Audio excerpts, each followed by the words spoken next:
So you're driving in a hearse. It is big enough to fit all of you, and that all of you is is of course the four of you plus your teammates, Susie Chen, inbound, the living computer, Andrew Ababio, and Rodrigo Laserbeam. And so the eight of you picked a car that would fit all of you, and that car is a hearse. There's obviously plenty of space in the back for all of you to sit cross-legged. So yeah, you are driving through Fairfield, Maine at night. Darby did some aerial reconnaissance to figure out where the house was, and the house is on the outskirts of town. So Fairfield, Maine is. I'm actually just going to pull this up on the map here so I can explain it more detailed. So the eastern side of the town, the eastern border of the town, its border is crafted by the Kennebec River. And the middle of town is kind of in the southern part of town.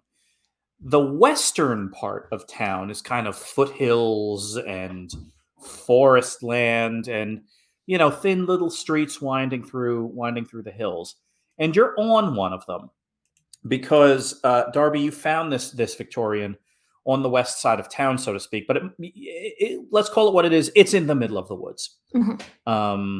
And you all, well, let's take a minute here and appreciate the car ride. You've got a couple of minutes before you think you need to turn off this road and go up a winding gravel path. There is there's a cassette player, and I'm currently just started playing it, and it's entitled "That's What I Call Dirge 5." Yes. Is that name misleading or incredibly accurate? Oh, incredibly accurate. Yeah. Yeah, it sounds like a funereal procession, all different kinds of music for mourning. Chanting, kind of grim orchestral music. Something about the headlights of the hearse kind of piercing the foggy darkness, and the sound of this is causing kind of a lump to naturally form in all of your throats. Rodrigo, you look really uncomfortable right now. Is it the chanting or the fog, or? I think it's both. Oh, okay. I'm sorry, buddy. What do you do when you're scared? What do I do when I'm scared? What do you do? Well, I remember that I'm still here and I'm with everybody else, and then I kind of look at everybody else and I look at their eyes and I check and say, all these people, they got my back. I'm sorry. Also, I'm gonna have to. Go ahead. Also, sometimes we group hug. So I'm just putting it out there. If anyone wanted a group hug, we could meet in the middle. I reach back. Grabs his hand and pull Morgan in. 6 folks participate in the group hug. Zlobs got an arm in there, so he doesn't count. And Susie Chen. All right, 7. Susie Chen's on the outside, eating a protein bar and just kind of watching and nodding. Chen, you don't want to join? I'm all set. Right. I quickly turn the car real fast to get Susie Chen to fall into the hug pile. 2d6 plus sharp. Sharp, please. that's not cool. All right. Well, that's a 6. Gonna give you 2 options. Oh, yeah. Susie Chen is mad at you because she knows what you did or tried to do, or you take this thing off road. Oh goodness. Well, Susie's very intimidating. So sorry. Sir, can you give those options again? The chat cut out or the Twitch cut out. Yeah. Oh, goodness. It should be up. I think it was just down for one second. The two options are Susie Chen knows what you were trying to do and is now mad at you, Mhm. or in attempting to do this, you accidentally run the car off the road. Oh, Susie's mad at me. Yeah, so you kind of quick jerk the wheel, and Susie Chen kind of lurches forward and then throws a foot out to brace herself. And you kind of look at, like, that's the moment where you like look expectantly in the the rear view mirror, and you're like, and she just locks eyes with you for a second. Oh. And takes a kind of purposeful bite out of her protein bar and puts it away. Okay, now I'm scared. Susie, I made you something. Oh, is that so? I sharpened this gardening stake with my big knife. Oh. Do you think we'll need it? I don't really know. I think it's possible that we might need it, but I also know that you just like sharp things, so. Well, that is true. Either way. Thank you. But if you think we'll need it, don't you think you should keep it? Well, I bought this. I take out my crossbow. A raised eyebrow from Susie Chen.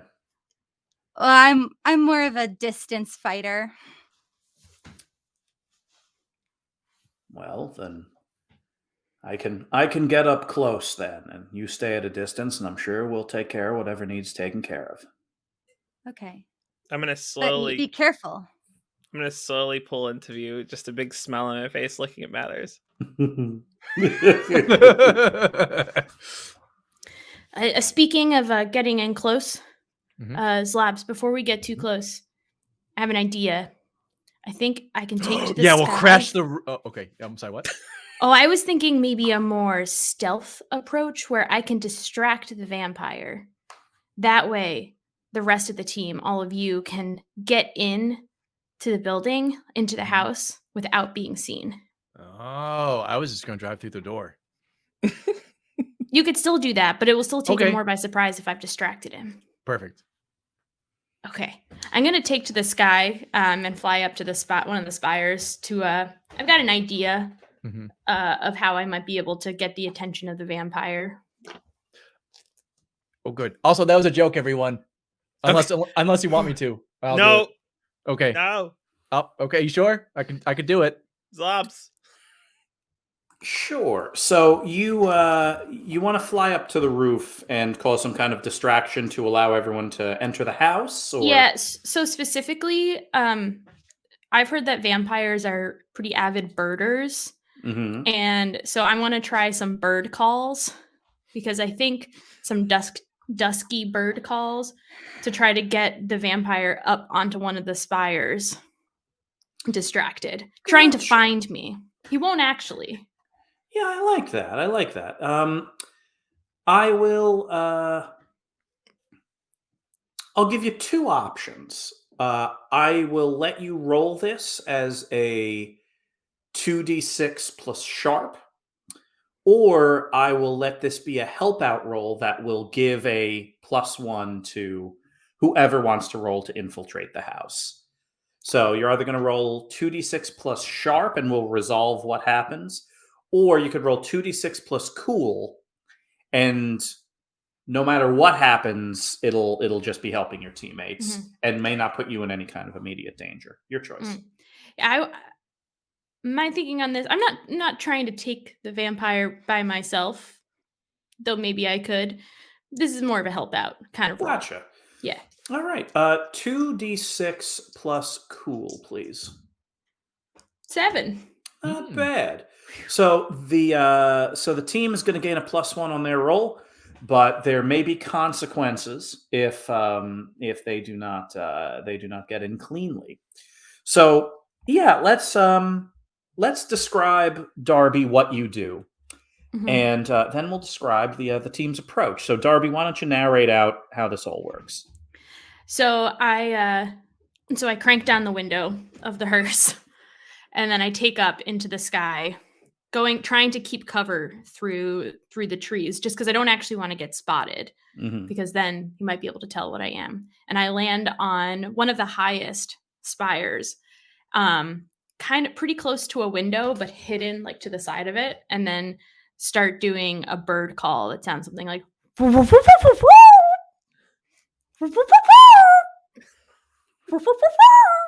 and then I go to another window. So I'm kind of bouncing around the spires at the top. Yeah. So you do this with a remarkable amount of alacrity, as you know, you now have quite a bit of experience with these brass wings. And yes, you're moving kind of very smoothly around, you know, kind of buffeting the roof of this place and the open windows. Well, actually, none of the windows are open. The closed windows with sound and noise. Folks in the hearse, Mhm. what's your approach for getting into this place? Hmm. I feel like Morgan's approach would be to just go up to the door and knock. But I think that my vote got vetoed. Okay. Yeah, So, we ended up as a team. Both Morgan and Zlobs' idea got shot down. That we were going to stealthily pull into the garage next to the building and go in that Sure. way. So yeah, you're just gonna kind of pull into the covered. It's essentially kind of a connected carriage house, Mhm. and just kind of get the hearse off the street and Hide it And- right under their nose. right under their nose, and kind of get in through like a little service hallway. Sure, that sounds pretty good. Um, I am gonna say Zlobs or Morgan, whichever one of you is in the lead. 2d6 plus. Actually, you know what? There's going to be a little mechanic here that that I want to incorporate. You can upgrade just once, so you have this as like a token that anyone could use. You can upgrade a failure to a partial success or a partial success to a full success at any time you want. The consequence will be the person whose hearse you took finds you, like in the moment. Oh. Uh-oh. The person whose hearse you took is gonna find you.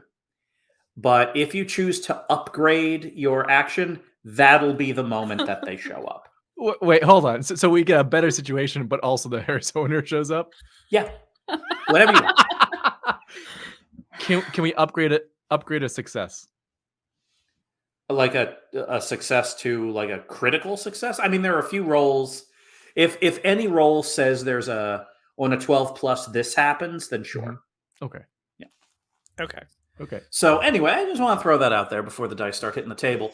So yeah, you all decide to head into the garage and kind of effect a stealthy entrance. I will say that this could be 2d6 plus cool. This is level-headedness and level-headedness and sneakiness. You get a +1 to this on top. So tell me what you get. I don't think I can fail this roll. 10. Well, there we are. So yeah, the kind of chronologically, like Darby kind of slides out of a window and kind of works her way through the woods and up to the roof and starts making these bird calls, which you all in the hearse can hear like at a distance. Yeah. As She you're has really good range Mhm. Yeah, and I thought projection. that was just a bird out there. So you're starting to slowly weave your way up this kind of gravel path through the woods. there's at one moment, Zlobs, as you're driving and kind of weaving, the beams of the hearse's headlights kind of cut through the trees, and you see, ominous against the sky, the outline of a house, and you just instinctually cut the lights off. Because if you could see the house can see you. And so you're now driving in the dark, and you're essentially, this is where the cool comes in, listening to which tires are on gravel and which are not to navigate the car in the dark. Whoa. And So you driving with your eyes closed right now? Sorry, Yeah. I'll stop talking. We had I stop. Morgan, Yeah. this is part of the driving test. Oh, Everyone can do this who has a license. I see. Okay. All right, continue. My apologies. Thank you. I continue. and so you start heading up. In that moment, the resident of this house is sitting at a big long table finishing a great big steak. And there's kind of the shadows on the wall behind him move as if light is being shown through one of his windows. It, in point of fact, is. They were a pair of headlights. And he doesn't notice it for a moment, but then he stands up and begins kind of gliding his way towards the front door when he suddenly hears the sound of a bird he cannot identify on the roof of his house. And then a couple of seconds later, another bird 20 feet away.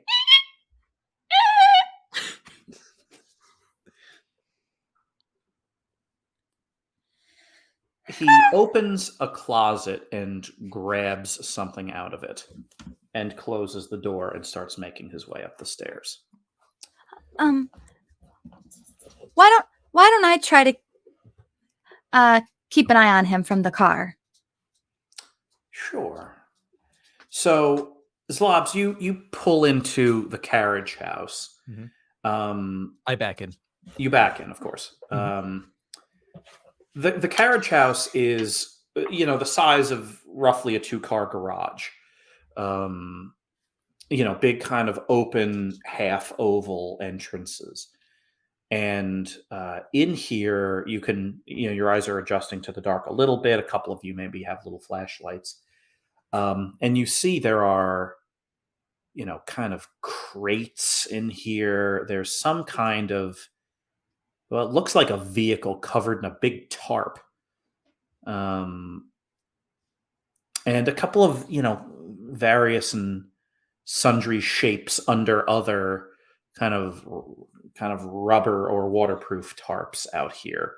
There's baling wire, various tools.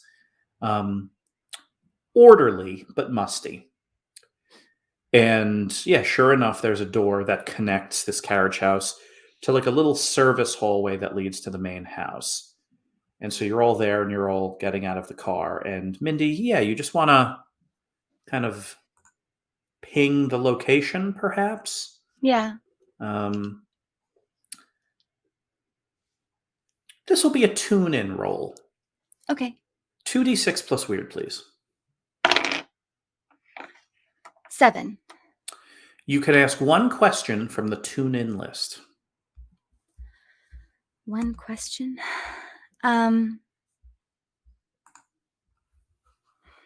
Okay.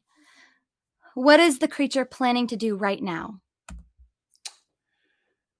The creature is planning to determine the nature of those sounds and take a series of photographs.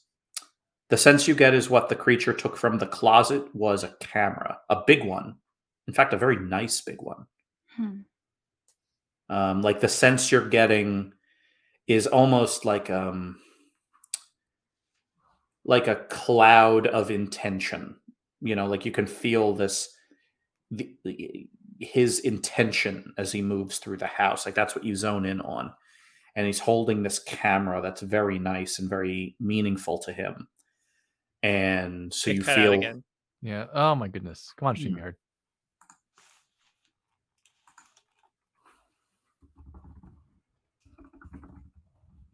Oh, okay. We're back. All right. So yes, so you can feel the intention of this creature moving through the house. Like that's what you kind of zoom in on. And so you feel this intentionality climb the stairs. And that intention is this mix of pride in the camera that he holds and interest, kind of piqued interest. So you're expecting to feel like, well, you've learned enough not to expect certain feelings out of people. You just kind of open your mind and let whatever feelings you feel happen. Mm-hmm. But yeah, you're pleasantly perhaps relieved that the feeling you're feeling is intention and purpose instead of violence and anger. Okay, we should probably split up. Split up? Yeah, it's a big house, and there's a lot of us. Okay. I look at Susie Chen. Do you want to lead a team? Yeah. All right. I'll lead a team as well. Sounds good. Like fist bump. All right. Sunflowers. Yeah. I say we go through this area because it's the kitchen. Yeah, I love the kitchen. Sure. So Susie Chen, Rodrigo, Inbound, and Andrew are going to essentially start from the basement and work their way up. And you're going to start from the kitchen and kind of work your way kind of back and then up to. Like you kind of map it out based on Andrew Ababio knows a remarkable amount about architecture, and so he kind of divides the house into sections based on the outside, and so he kind of rattles off a number of rooms. We call them sectors. Sectors, yeah, got it. Okay. Yeah. So they kind of agree to look in the basement, Sector. the larder Sector. The sector, the basement sector, the larder sector, the front parlor sector, and then the bedrooms. Whereas you're going to work your way through like the kitchen, servants' doors, back hallways, and then eventually up into the master suite. Okay. Susie, while we're separated, you can use my mind like a walkie-talkie. Okay? I'll keep that in mind. And she draws the stake from kind of the suspender that she kept it under. Okay. I won't look around. But if you think my name, I'll hear just for messaging between teams. And so I'm keeping my. You're just going to be casually listening to my thoughts for the foreseeable future. No. not.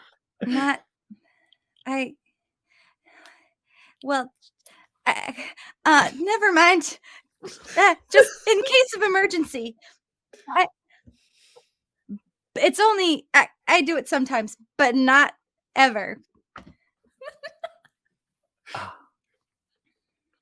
Smooth Mathers. That was nice. All right, yeah, Mathers. Yeah. Sorry. If something goes wrong, you can text me. Yeah. Yeah. Oh, you can text. Oh no, actually, you can text Mindy. I hand Mindy my phone. Oh, okay. I'll be in charge of the phone. Yeah, I don't mind when Mindy's all up in my business. Good luck, sunflowers. My mind to myself. Look, Chen. All right, team, we're heading down. And you work your way through the door between the garage and like kind of the little connecting hallway is open, but the door into the house is shut. You kind of work your way through it. Actually, Inbound sorts this out. Inbound Inbound takes a minute, looks at the knob, and then proceeds to take out a small block of plastic and kind of like knocks his finger against the knob a couple of times, pulls out a file, and then within seconds, like with his hands moving at superhuman speed, fashions a key that he proceeds to unlock the door with. Inbound. Yeah, and then you kind of go your separate ways. So you're searching the kitchen. This sounds to me to be a investigate a mystery roll. No situation is bad yet. So who wants to roll 2d6 plus sharp to investigate a mystery? I can do that. Sure. Whoop, do, do, do, do, do. 8, 7, 9. It's a 9. All right. You 9 can ask for one real. question from the investigate a mystery list. Okay. What? Oh, what is being concealed?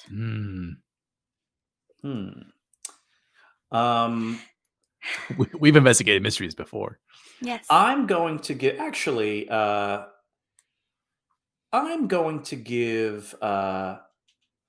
give Darby the option.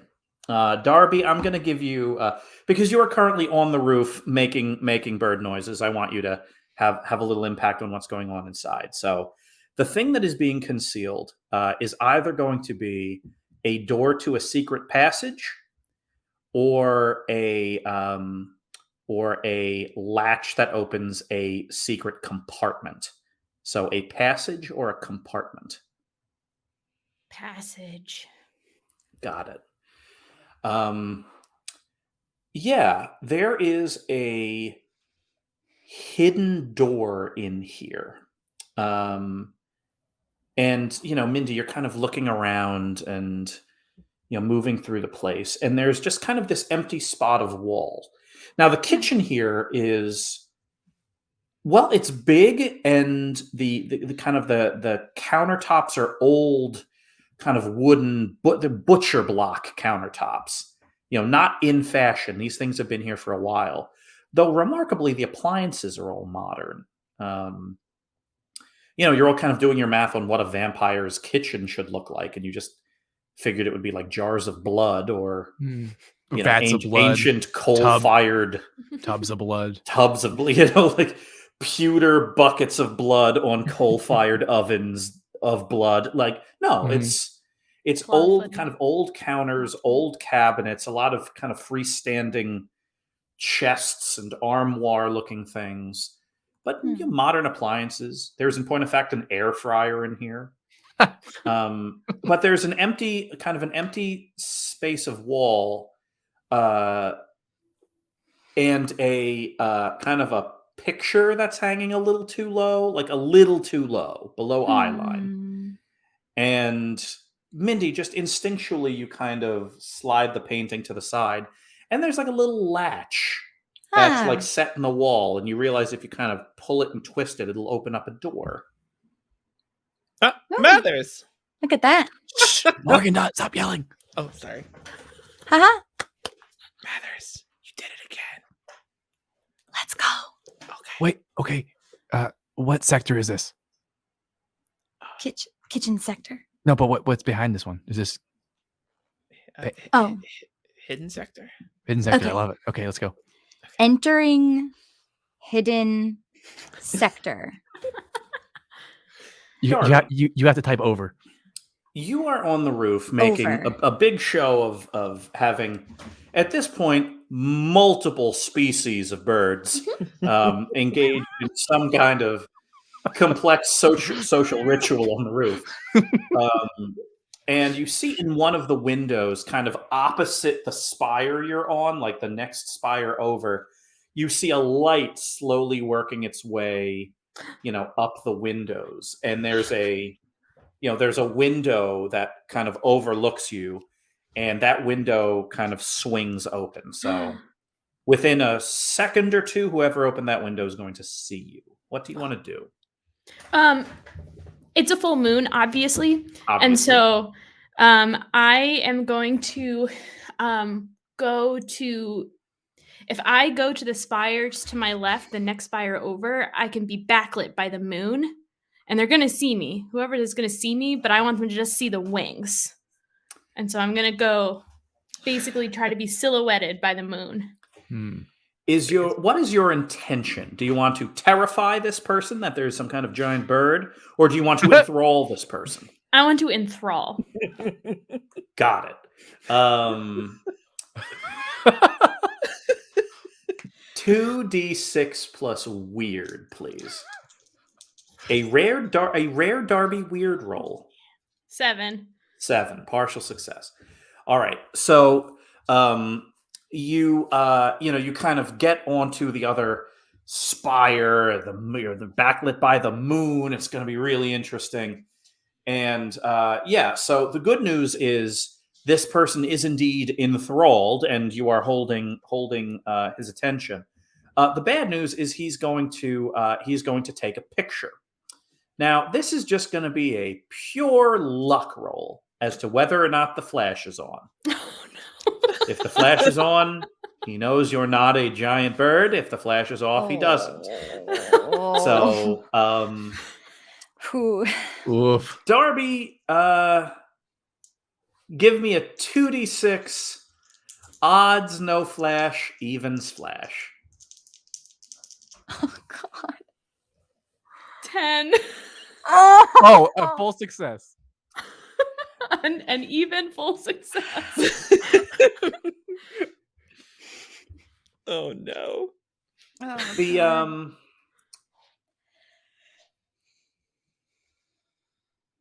this person is shooting with a Canon EOS RRF 2405 millimeter lens camera with a beautiful lens and a fantastic flash. MSRP $2,700. He gets a perfect picture of an angel with brass wings standing on his roof doing this.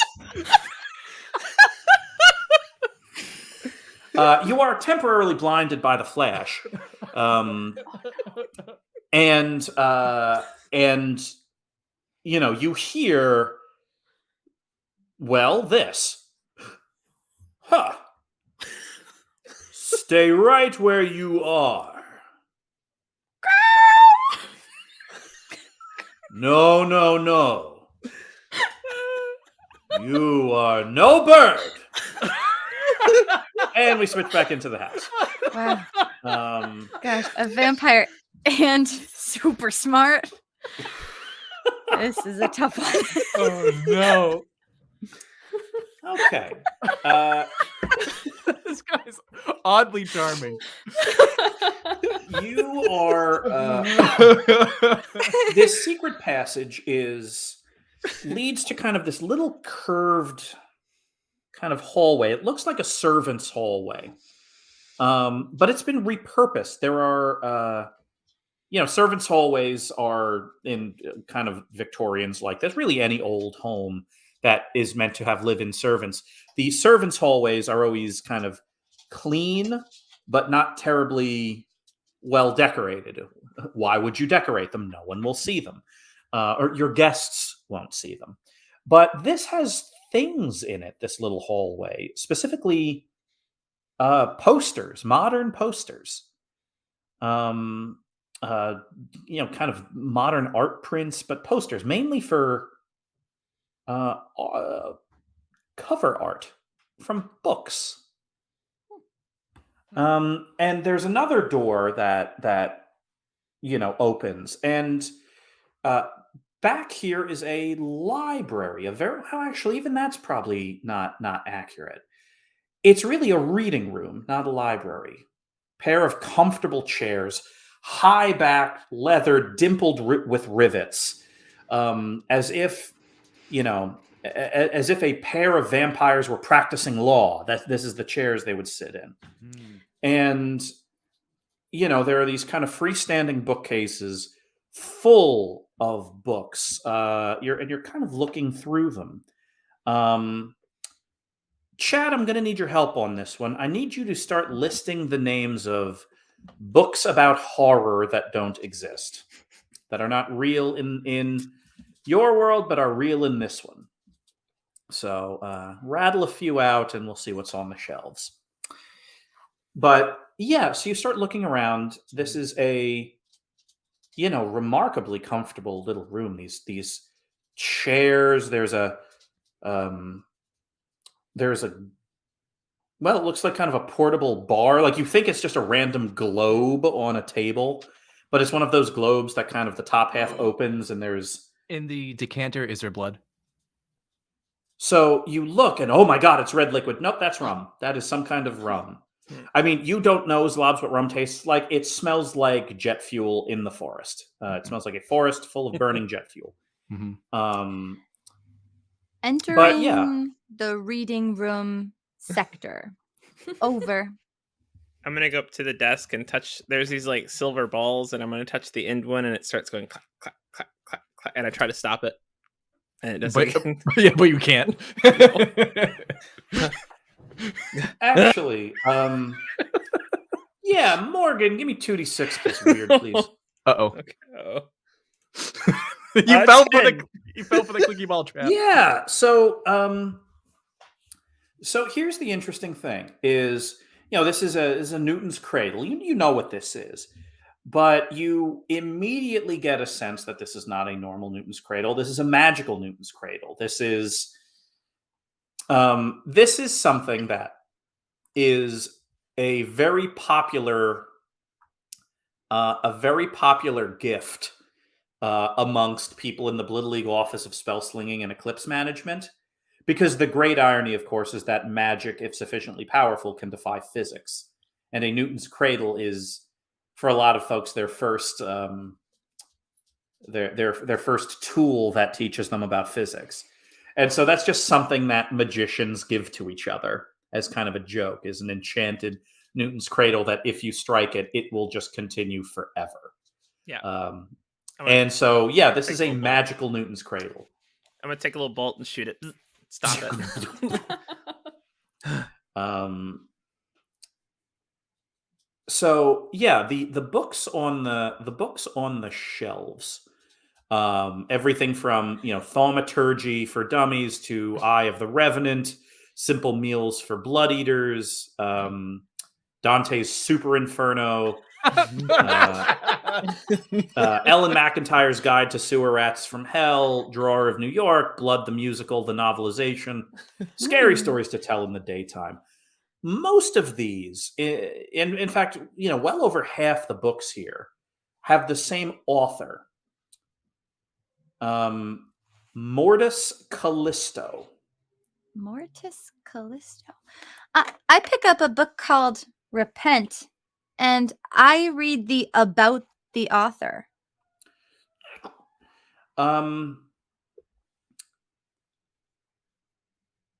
Yeah. Let's switch to the roof. Okay. Darby,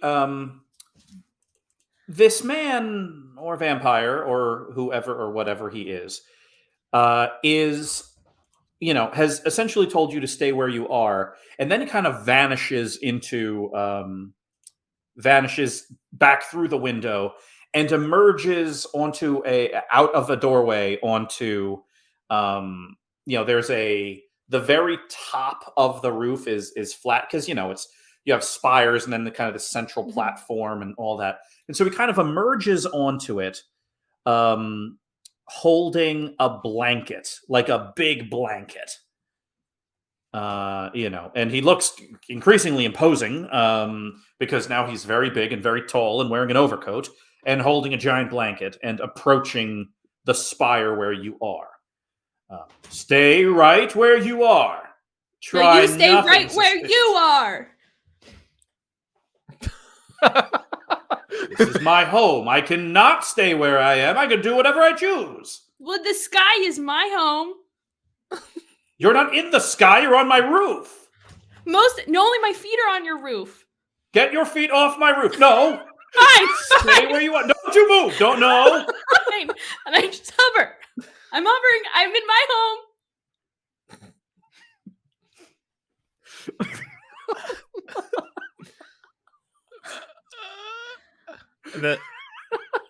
We're back. if you want an autograph, there was an easier way. And we switch back to the reading room. Oh no. Oh no. Oh no. About the author. Mortis Callisto, lifelong Maine resident, is a celebrated staple of the horror genre since he broke onto the scene years ago with 50 blood rights to bring about the end of the world. That started his Crystal Lake is Pretty Nice trilogy and plunged him into a swirling vortex of success. The picture of him looks exactly like the man that ordered that takeout dinner from the hotel a couple of hours ago.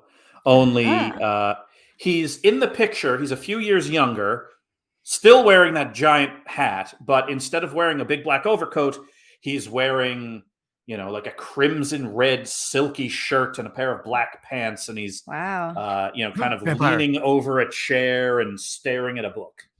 Is he smiling in the picture? His face is this.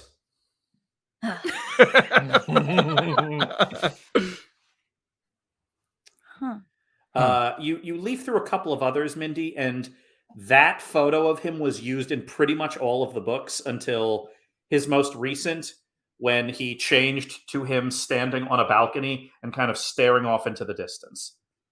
Is he smiling in that one? He looks like this in that one. Huh. Shoot. Okay. Do what you are the want there to be a years? picture of him smiling somewhere? Yeah. Yeah, there's one.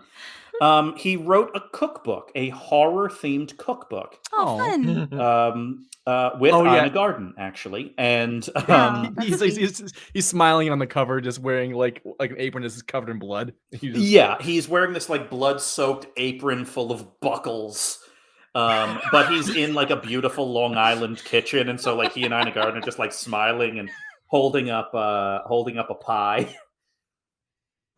Does he And he have? looks generally like this. Does he have fangs like a vampire? No. Oh. Back to the roof.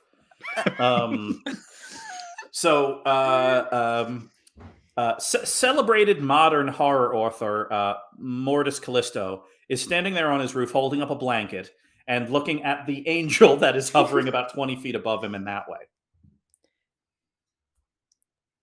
You are totally right. I am here for an autograph, but I didn't know if you would give an angel an autograph, considering what you are, maybe. So I thought I would just try to get a glimpse, and that would be enough for me. Now, this is something that I and other horror authors have been fighting for years. The belief that we are somehow not religious or not connected to any belief structure. I relate, though. I relate. I was exiled, so I've found comfort in your horror novels that I've read all of them. 2d6 plus cool, please. Oh boy. Oh no. I'm sorry, 2d6 plus charm. Oh. Yeah, you 7. are lying to say that you are here for an autograph and that you actually have heard of his books and novels because you found out only by inference just now that he is an author. Oh, can we bump that up to a full success? What did you get? I got a 7. Would you like to bump it up to a full success? Oh no, boy. In the reading room. Yeah. All right. Yeah. You cash in the token. So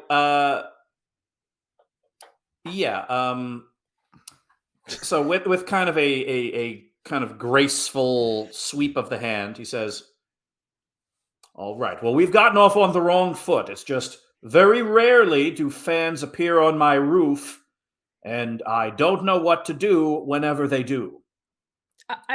I knew I couldn't have been the first, right? You are free to land, but please do so on my front lawn, and I will open the door. Why don't I just come in the window? I'm more comfortable that way. I see a All pen right. in there on that table. Fine. I can, okay.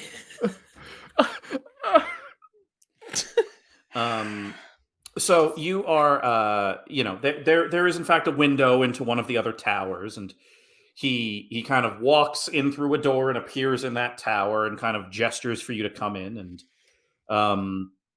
you fly in, and yeah, there's like this little kind of half circular room, like the tower kind of opens into what looks to be just like an office.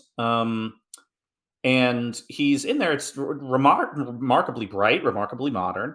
And he's kind of standing there at distance. There's a like kind of a multimedia center and a projector and stuff. And he he speaks to whatever computer system is listening to him. Call Sharon. And yeah, on one of the walls, a little projector turns on, and on one of the walls, there's a woman pops up, wearing like a sweatshirt. She's like in her living room. Mortis, do you know what time it is? And Mortis talks to the woman that he's apparently on a video conference call with. Yes, another fan landed on my roof. Keep her company for a moment. I have to go get a signed poster. And yeah, he leaves the room, and you are talking to Mortis Callisto's publicist Sharon, who is kind of sitting there, and she's like, "So, you broke into a famed author's house, hmm?" I wouldn't say broke into. I was invited inside. Eventually, I just was. It was only the roof that I broke into. How is it working with him? We've had a professional relationship going on 30 years. He is excellent, reliable, and he needs very little in terms of notes and editing. That's great. Like a machine, he is. But he's not actually a machine. No, right? no, but I think it's his diet and exercise. It keeps his mind sharp. Oh, what is he? What is that? I'm a growing kid. I should know how to eat. What would you recommend? And we switch back to the reading room. Zlobs, you're probably the one that hears this. You're like in the like reading rooms full of books are not necessarily your thing. So you're kind of back in the hallway looking around, trying to figure out which sector you need to go to next. Mm-hmm. And you see the telltale sign of a car pulling up, which is shadows kind of slowly moving across the wall opposite a big open window. And yeah, a car of indeterminate size.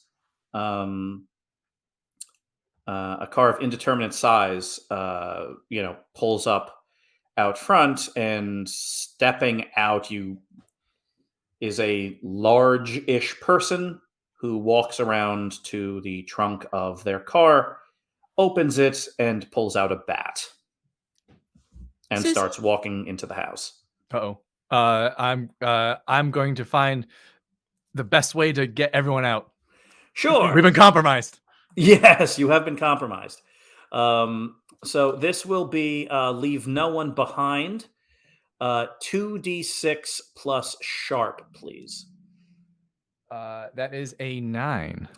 That is a 9. On a 7 to 9 on leave no one behind, you either get them out or suffer no harm, but not both. I'll take the harm. Gotcha. So you it's we're burnt, and like Morgan and Mindy, you start kind of fleeing from the room. Zlobs, how do you alert the folks studying the basement sector? I ping the group with the emergency GIF of a cartoon like going pew and like the cloud of smoke remaining and then dissipating. Want me to do it, Gotcha. Zlobs? I have your phone. Yes, please. Okay. I send the GIF, and in parentheses, I write, "We've been compromised." And I put a little smiley face. In As the well. basement, Rodrigo, Susie, and Inbound and Andrew are kind of busting open closets, and Susie Chen, in point of fact, is just finishing up fighting something. An animated dust broom and dustpan that kind of sprung up from a trunk, and she's kind of smashed the dustpan apart. And then just and she looks it up. Zlob says we're burnt. Nope. Mindy says we're burnt. And then with that Susie, Inbound, and Rodrigo make for one of like the small kind of ventilation windows in the basement. Andrew's kind of looking around, and then looks down at his hand for a second, and then like his eyes get wide, and then he says to his hand, you think, "No, not now." And then he follows them. And they all kind of spill out through this window into like a backyard. Mindy and Morgan, you do the same. Zlobs, the harm, I'm going to leave it up to you. Is the harm caused by the person you're fleeing from or by an accident? Oh, the person that I'm fleeing from. And I Gotcha. definitely I tossed Morgan the keys. I went upstairs to open the door because I imagine they're approaching the front door. Yeah, so you kind of get them moving, and you kind of run out, and you hear like the jingle of keys, and then the front door open, and it's all dark on the first floor, just like the lights from the headlights still coming in because that car's still on. And you're kind of like in the room, and this big figure's in the room. And then he just kind of like comes forward and tries to grab you, and you roll out of the way. And then he kind of swings at your legs with the bat, and you kind of jump up and kind of slam into a wall. Mm-hmm. And then he ends up kind of taking one more swing that does connect as you're rolling out of the way. Mm-hmm. Ow. And you kind of get up against the wall. Mm-hmm. Now I'll give you the choice. First and foremost, you take 2 harm. Oh, great. That's okay. Good. And the other is, do you want to get away clean right now, or do you want to talk to this person? What's happening upstairs? Like, did they hear this ruckus? That's a great question. Darby, it's up to you. Do you plus Sharon, the literary publicist, plus Mortis Callisto want to hear the commotion downstairs, or do you want to engage with one of the, brighter lights of modern literature? Oh, no, I don't want anyone to hear what's going on downstairs. Yeah, no, why would you?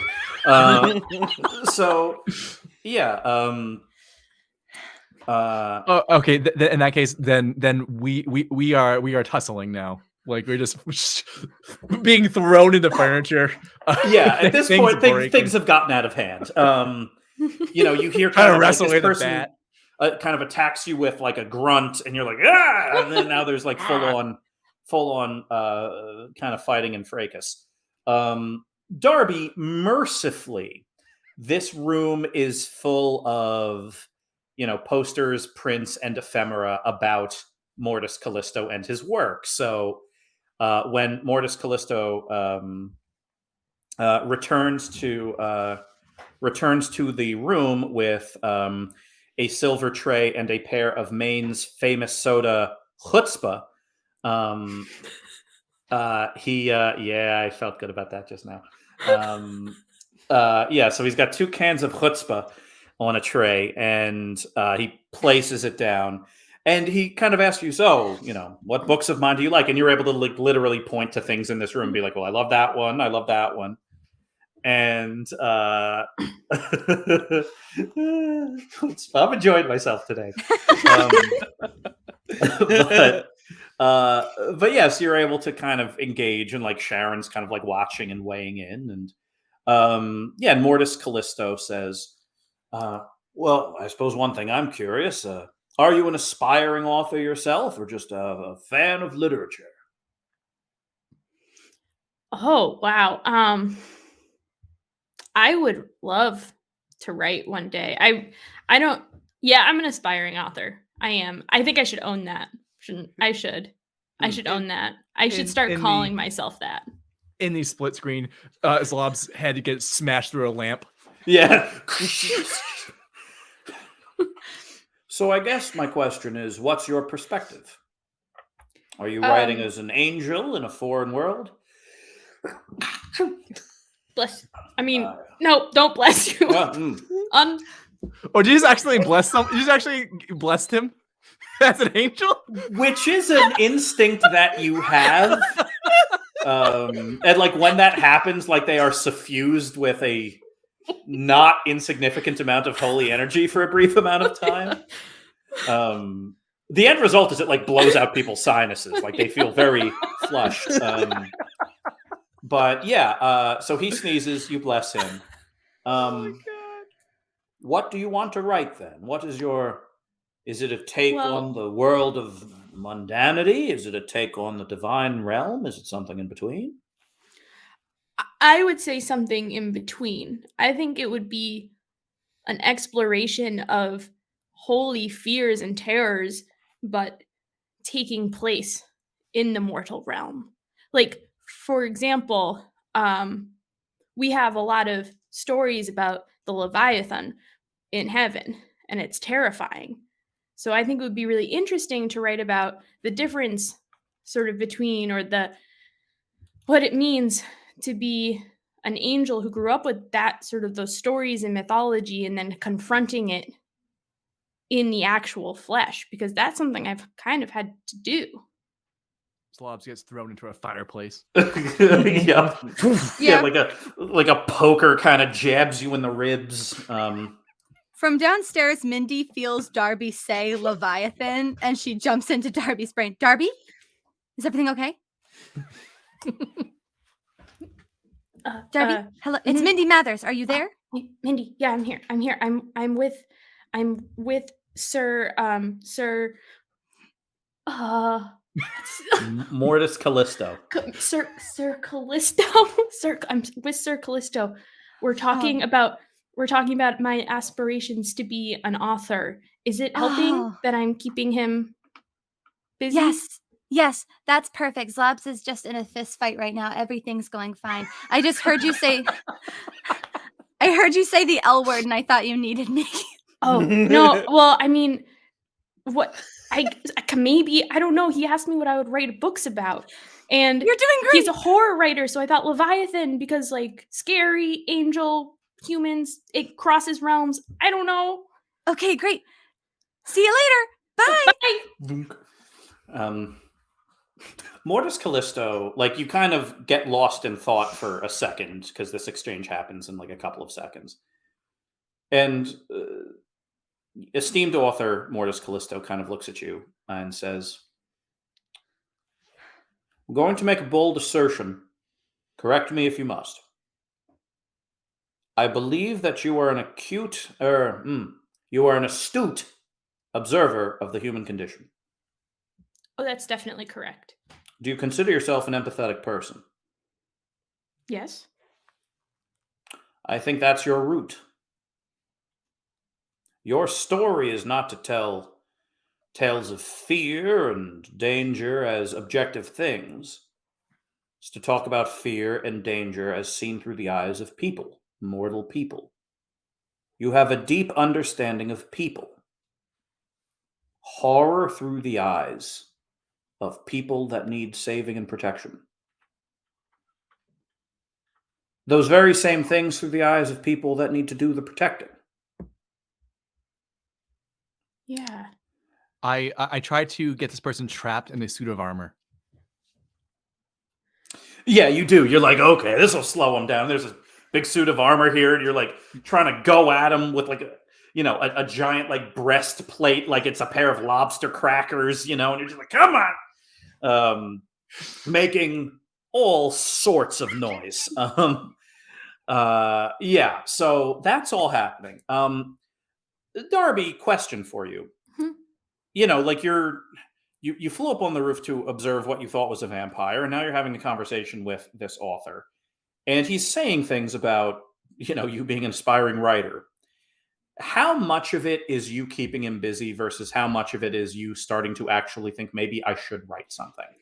Oh, it started 100% keeping him busy, and now I'd say it's like 70 to 80%. Like maybe this is what I should do. Yeah. Yeah, Mortis Callisto is speaking a lot of truth at you, considering the fact that this is kind of almost breaking and entering, at minimum trespassing. But yeah, he kind of talks you through what you should, like, he gives you like good sage advice as like a young author. Take notes, document your ideas. When you find yourself feeling something, or when you see someone else feeling something, like write that down, write down your feelings, create like kind of a textured accounting of how you and others around you are feeling, because those are going to be the roadmaps to believable writing later on. And like he gives you all this like good advice, and his publicist Sharon kind of lays out this is this is how you sell works of short fiction. This is what you should do. These are classes you should take. This is what you do if you meet an author, and all that. They kind of gently direct you away from ever like landing on a rooftop again. But it's really nothing but lovely stuff. And so yeah, with that, you kind of get a sense, Darby, after like really a few minutes of like very pleasant conversation, that Mortis Callisto kind of does one of those, well, I hope you've enjoyed your visit. And kind of like hands you the rest of the can of chutzpah and says, I best be getting back to it. Oh, before this happens, I definitely want to do my best to break out of the house and to drive the car that's currently on away from the house. Yes. We're going to get to that in a second. So yeah, with that, you, Darby, you are kind of like, not ushered, but kind of like gestured back towards the window. Well, I guess I'm to the skies. Think you two have a lot to talk about. Staying right here in this room. And Sharon kind of looks, she's hundreds of miles away, but she kind of looks at the camera and says, well, we can talk about the deadlines of, what's another good one? Clown Shock. You're about a week behind where I thought you would be on Clown Shock. And Mortis Callisto's like, yes, I know. I had a stomach bug. It's all right. And yes. And Sir Callisto, before I go, I just want to say two things. One, thank you for talking with me. I feel it was really nice. I feel really inspired, and I'm gonna get a notebook like my friend has, and I'm gonna write everything down. But I also could ask you a quick question. Just one more. So when I was in town earlier today, trying to work up the nerve to come up here, I heard people saying something about how people were acting strange in the town lately in the last couple of days. And I mean, some of them were saying maybe it had something to do with you. 2d6 plus charm.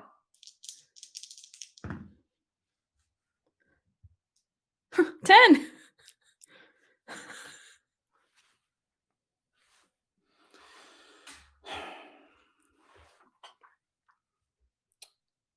I think there is something of a malaise that has settled over the town, a malaise tempered perhaps with purpose.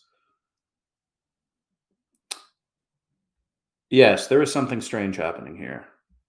No, it has nothing to do with me.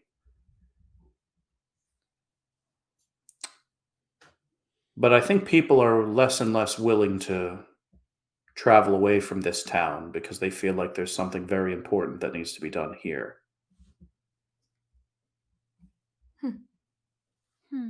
Do you feel that? Not as acutely as some, I suppose.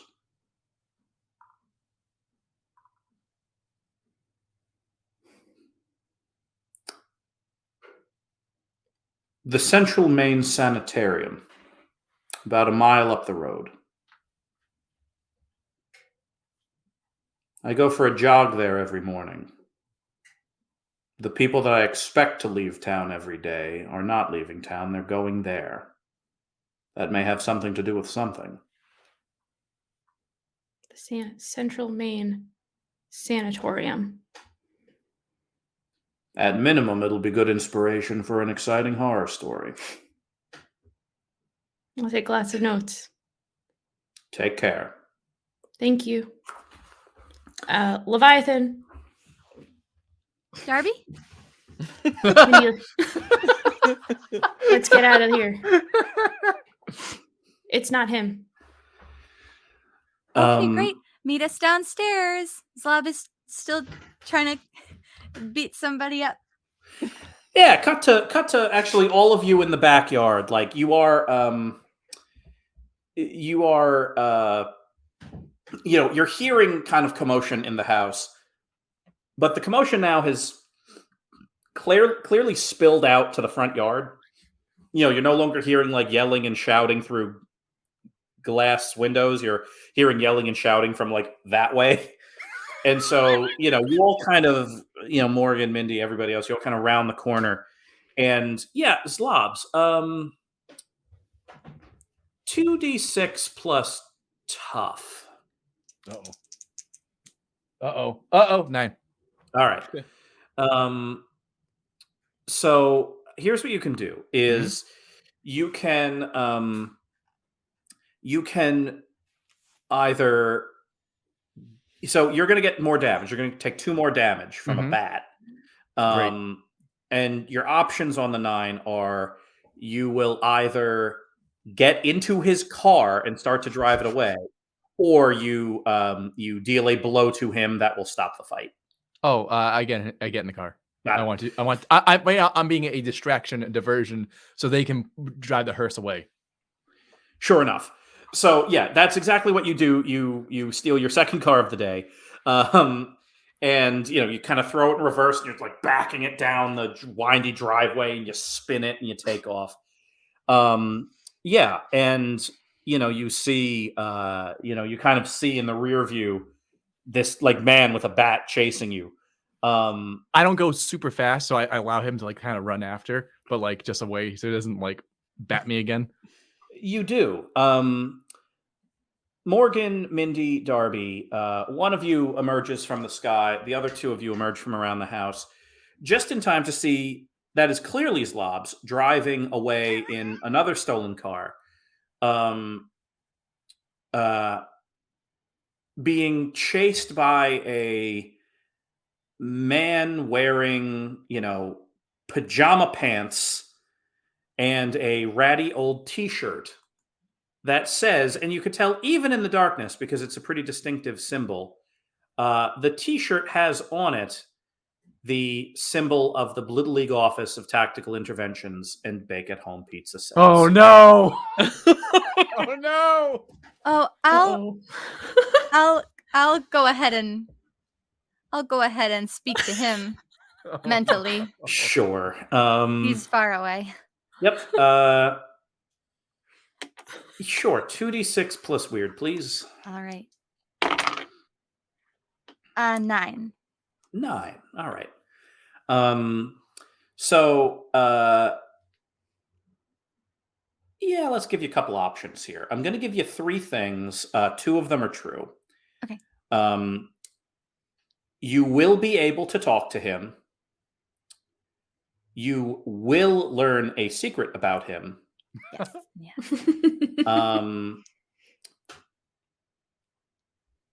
You will get him as an immediate ally. I talk to him and I learn a secret. Sure. Yep. The immediate secret is in the form of kind of like the stream of consciousness thinking. Like when someone's adrenaline is up as if they were in a fight or something like that.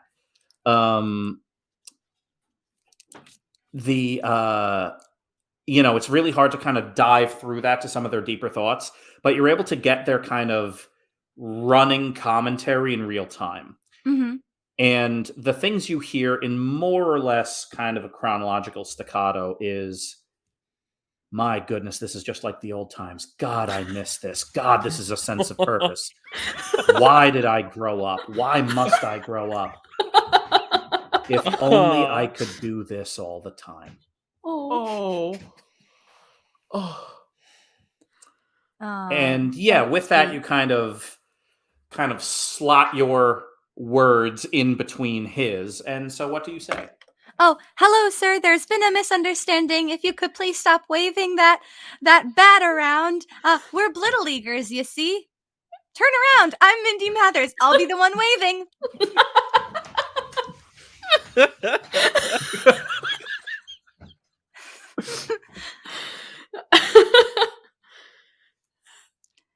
Hi. Traveling team, huh? That's right. Sorry for the confusion. Let me get your car back, Zlobs. Yeah. Hey, stop. Turn around, please. There's really gonna be egg on your face when you get back here. What? Nothing could possibly be that bad. As the car's light turned to shine a light on the shirt. Oh.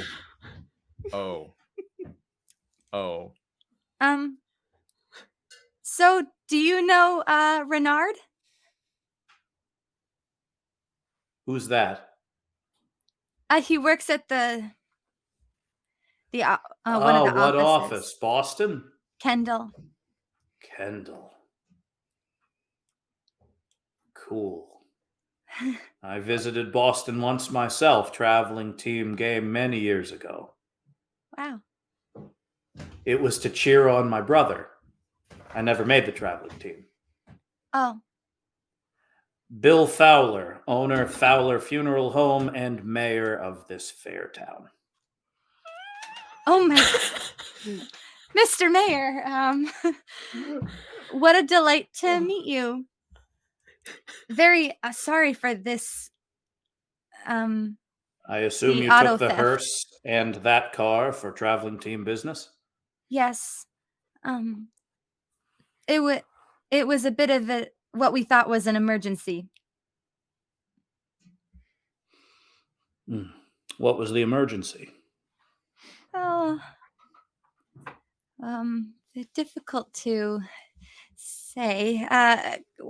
We had to visit this guy. Do you know about the whole malaise in town? 2d6 plus sharp, Mindy Mathers. Oh boy. 8.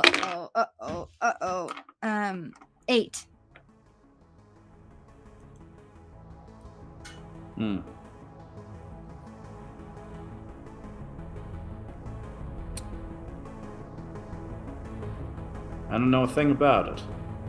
Oh. Mindy, here's your choice with that 8. Is he telling the truth or is he lying? Lying. Lies. Why does he lie? We'll end it right there.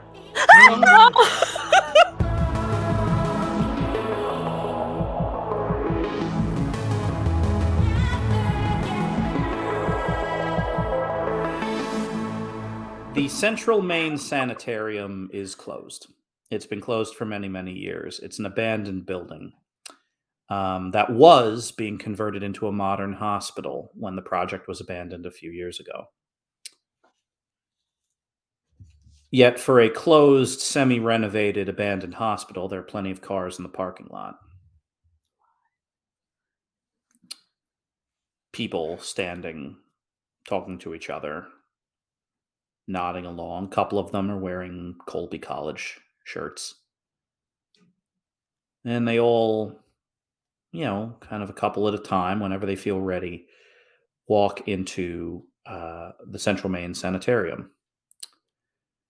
As they walk in, there's a table in this big, wide, empty, mildewy hallway.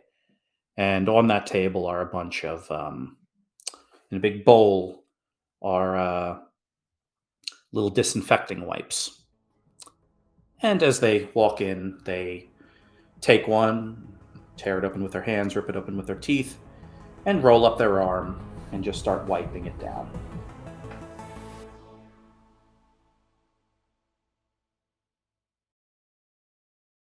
We'll end it right there. My swear word! Yep. Damn!